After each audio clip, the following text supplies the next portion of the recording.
YouTube.com. Hey, how you doing? The psychology of money in 20 minutes. Let's learn something, guys. Let's learn something. Let's go. Money. Some have it, some don't. Some have mastered it, but most are still chasing it. Right. You may think of money as just numbers and spreadsheets and math, or an equation that needs to be solved. But the real financial decisions are made far away from calculators, around dinner tables with ego, pride, fear, and personal history. Yep. The true nature of money is the dance between the cold arithmetic of a spreadsheet and human nature. When it comes to money, we're complicated creatures, and financial success is not so much about how much you know, but how you behave. Money is not so much about what you know, but about how you behave.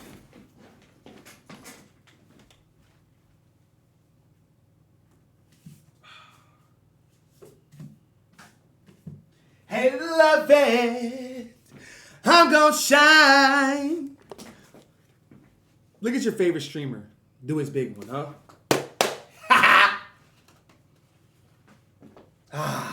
Yes. Yes.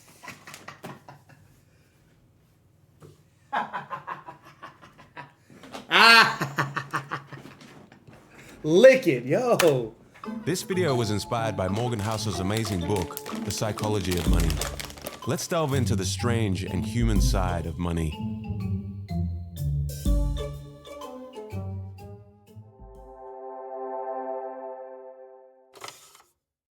Your financial DNA.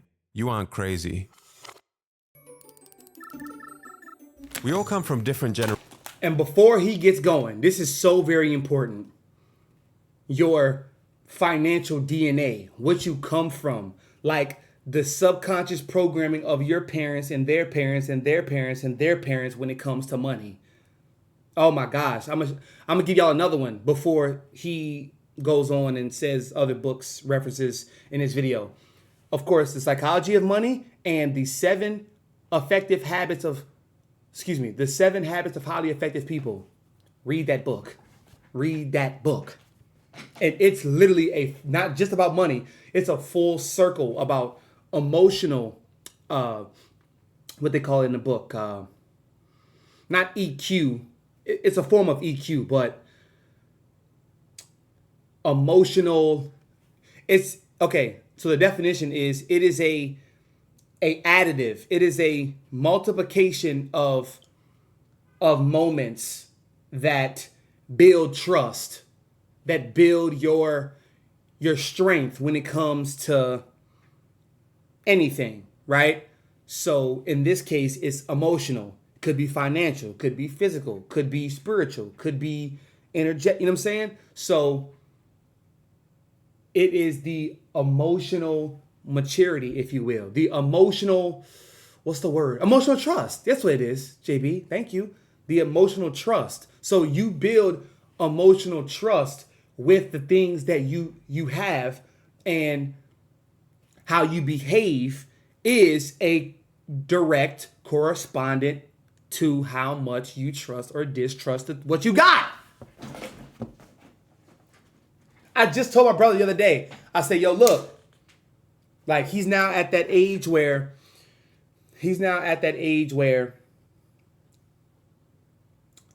he is keeping up with his room, right? He deep cleaned his room just one random day. I was at the house and he was up there moving all type of shit because, you know, he wants a new desk, right? He wants to change up. He want to get a monitor. He want to get stuff that I got. So I'm like, yo, you got to take care of your stuff. How you treat your stuff, how you treat your shoes, how you treat your controllers. Like, stop stamping your controllers. Stop, just make sure you charge your stuff up. How you treat your things is how much more you will attract into your life. And he was like, what you mean? I'm like, when you take care of what you have, you get more of what you want. So, 7 habits of highly effective people and the psychology of money. Great reads. Generations with parents earning different incomes and What's holding up, different Danny? values, living in various parts of the world, born into different economic environments with varying incentives and varying opportunities. We all have very different experiences towards money. Take, for example, the stock market and inflation. People born in 1970 saw an almost tenfold increase in the S&P 500 during their teens and 20s, leading most to have a positive view of the stock market and a higher inclination to invest. People born in the 1950s, however, saw the stock market go nowhere in their teens and 20s, leading to a more negative view of the stock market and less inclination to invest. People born into the 1960s experienced significant inflation during their teens and 20s, leading to a higher awareness and a more negative view of inflation and its effects. People born in 1990 experienced relatively low inflation during their lifetime, leading to less concern and awareness of its effects. A person's experience with the stock market and inflation during their formative years greatly shapes their attitudes and behaviors towards investing and financial decision making. Right. People justify every financial decision they make based on the information they had at that moment and their mental model of the world, which has been passed on to them from their parents and is shaped by their unique life experiences. Although they can be misinformed, lack information, or make bad decisions, their actions make sense to them in that moment and align with their own personal story. According to Housel, people do some crazy things with money, but no one is crazy. We all have unique worldviews, and since there is no universally correct way to manage money successfully, none of us are crazy. We make financial decisions based on our personal life experiences and our worldview. Financial decisions are often not made purely on logical or mathematical grounds, but are shaped by your unique experiences and worldview. Be wary of one-size-fits-all financial advice, as what may seem irrational to others could make perfect sense to you. Should I lick it? I don't know what to do. Compound Kings. Bro. There is no doubt that Warren Buffett is considered one of the greatest investors of all time. What is staggering is that $81.5 billion of Warren Buffett's $84.5 billion net worth was earned after he reached his mid-60s. Housel explains that few pay enough attention to this simplest fact. Buffett's fortune isn't due to just being a good investor, but being a good investor since he was literally a child.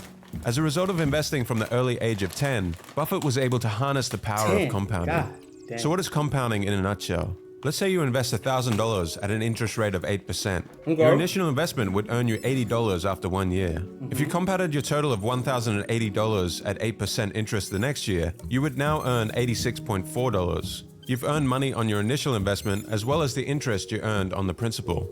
An investment compounded over time gains interest not only from the original investment, but also from the interest generated on top of the original investment. The counterintuitive nature of compounding makes many of us not realize how extreme the results can be. Warren Buffett began seriously investing at the age of 10 and had a net worth of $1 million by the age of 30. Damn! Let's imagine an alternate reality where Warren Buffett behaved more like most young men in their 20s and used a lot of his early income. Okay, so here we go. From the video we watched yesterday, being delusional self-belief. They use Bill Fakes. The psychology of money. And I get, let's use the creme de la creme, the top of the top who got all the, yo, can you, why do y'all have to use Warren Buffett? Warren Buffett, bro. His last name is Buffett. He was bound, him and his family was bound to just, have a surplus of money, surplus of resources, bro. Their whole life is literally a buffet. Like, come on, son. On traveling and a few nice cars. Like, if he started with a net worth of $25,000 at the age of 30 and retired at 60, but continued to generate the amazing returns that he does of around 22% annually, his net worth today would be around $11.9 million, which is 99.9% less than his actual net worth today of $84.5 billion. Warren Buffett's financial success can be attributed to the financial base he built in his early years and his longevity in investing. His skill is investing, but his secret to success is time and the power of compounding. At 10. Consider this from another perspective. The richest investor of all time is Warren Buffett. However, in terms of average returns, he is not the greatest. Jim Simons, for instance, is a hedge fund manager who has compounded money at a staggering 66% annually since 1988, a much higher rate than Buffett. The net worth of Simons, however, is $21 billion, which is 75% less than Buffett's. How is this possible? According to Housel, the reason for this is that Simons wasn't able to find his stride in investing until he was 50 years old, effectively giving him less than half as many years to compound as Buffett. Housel estimates that if he had invested over a time frame as long as Buffett, his net worth today would be 63 quintillion, 900 quadrillion, 781 trillion, 780 billion, 748 million, power of compounding. No matter how counterintuitive the results Run that of back compounding may again! seem, to 748 over a time frame as long as Buffett, his net worth today would be 63 quintillion, 900 quadrillion, Quintillion! 781 trillion, 780 billion, 748 million, $160,000. Damn! It's important not to underestimate the power of compounding. No matter how counterintuitive the results of compounding may seem, they should never be ignored. People often focus on short-term gains, overlooking the long-term impact of compounding. Understanding and leveraging the power of compounding is crucial for long-term financial success. It's not about making quick, high returns, but about consistent long-term growth. Pessimism and money. Optimism is a belief that the odds of a good outcome are in your favor over time, even if there are setbacks along the way. Belief that the money. Optimism is a belief that the odds of a good outcome are in your favor over time, even if there are setbacks along the way. But when it comes to money, we all have a bias towards pessimism that we hold dear in our hearts. Looking back, however, things have generally improved over the years. So what is it about pessimism that we are inclined to embrace rather than optimism? The answer is because good things take time and don't happen overnight. Money is a subject that attracts pessimism for a variety of reasons. Let's start with the fact that money matters to all of us. When we hear about something bad happening in the economy, we're more likely to pay attention. For example, a 40% decline in the stock market over 6 months is likely to attract attention immediately and may even attract government intervention. However, the incremental nature of a 140% gain over 6 years can go largely unnoticed. Every year, 500,000 Americans are saved by the progress of medicine over the last 50 years. Slow progress, however, attracts less attention than quick, sudden losses, such as terrorism, plane crashes, and natural disasters. There are many overnight tragedies, but few overnight miracles. To be practical, we don't have to be pessimistic. Despite setbacks, we can hold on to the belief that over time, the odds of a positive outcome are in our favor. When watching the news highlighting a stock market crash, economic woes, or other money problems, try to remember that things tend to improve over time. Don't let the allure of pessimism cloud your judgment. A balanced reality-based optimism, viewed over a longer time horizon, is often more rational for long-term success and can reveal opportunities you would miss with a pessimistic outlook. This dude chat Jipittle. 2 forgotten elements. Oh, Lord. In 1968, there were roughly 300 million high school-aged people in the world, and of those 300 million, 300 students attended a small school in Seattle called Lakeside. Lakeside happened to be the only high school in the world at the time that had a professor with the foresight to lease a computer. Who took from who? Are y'all the same channel? Who took from who? We just heard this yesterday, bro. We just heard this yesterday, bro. Hey! The key to happiness. People want to become wealthier to make themselves happier, but according to Housel, the key to happiness is the ability to do what you want, when you want, with who you want, for as long as you want. The pursuit of material wealth has led to many people working harder and giving up more control. Is that true, guys? Is that true? Is that true? The key to happiness is doing what you want, when you want, with who you want, how you want, for as long as you want. Is that true? Does that ring true to you guys? Huh?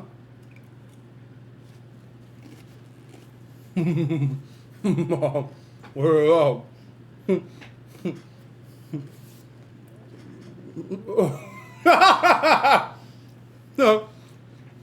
Slim, what's up, bro?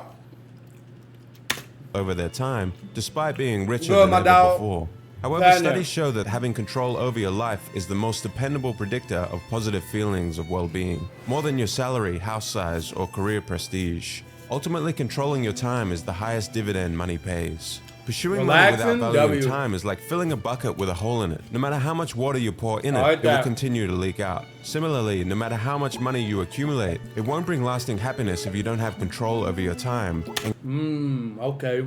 But it won't bring happiness, though. Yo, Danny, you putting all that shit into your bucket, Danny, but you still Like Absol say, I gotta get up off this hamster wheel, you know? Putting all that stuff into the bucket, but you just stuffing shit. You just stuffing. You know? It's not until the bear gets his or her name that it becomes a Build-A-Bear. Because the process before, you just built the bear. Until you maybe put some clothes on the bear, give him a hat, give him some shoes, give him a name.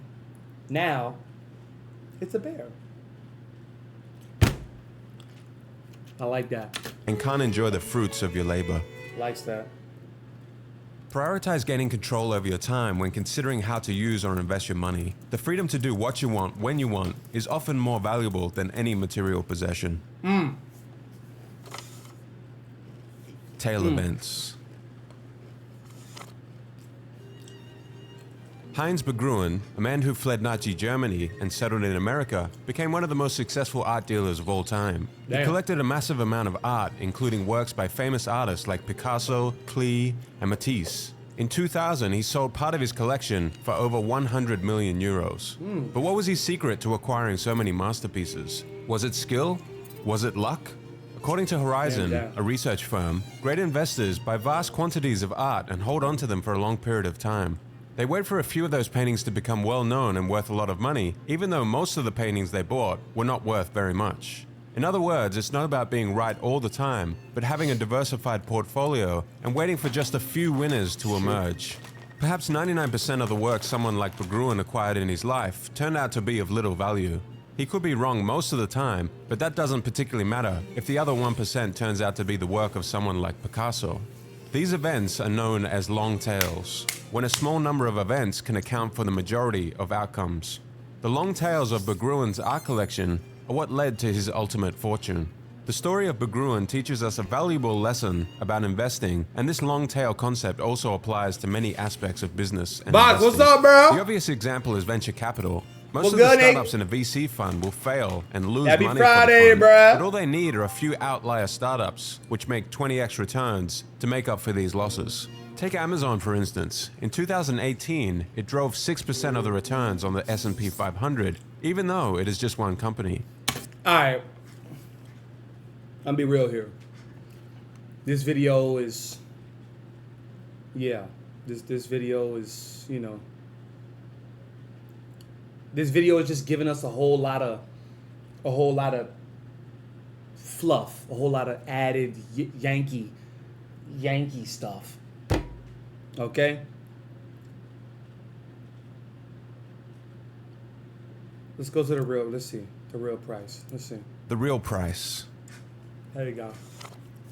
Imagine you're climbing a mountain with the goal of reaching the peak and admiring the amazing view. Okay. Maybe you will get sunshine that day, maybe rain. You may get lost, you may fall and injure yourself. The difficulty of the climb is not always apparent until you're in the thick of it. From the ground looking up, the path to take may seem obvious, but along the way you will certainly need to reassess and change your path to the peak. You are under no illusion, however, that there will be some golden escalator that will safely take you to the peak. You understand before the climb that this uncertainty and risk is just the price you have to pay to get to the top.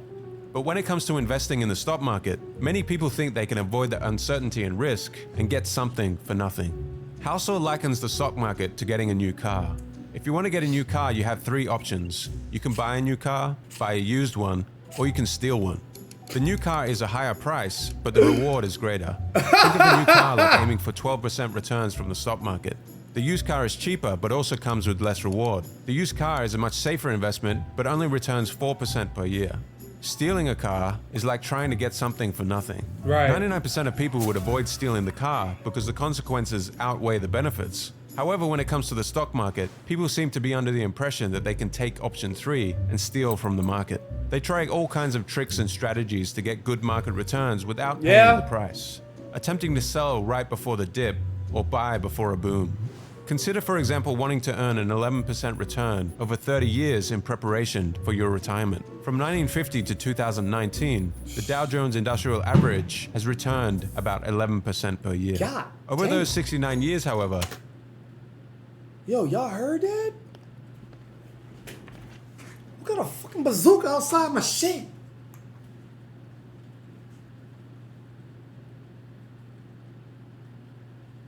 bazooka outside my shit. What the hell? Yeah. Stop, dropping, roll, Nick.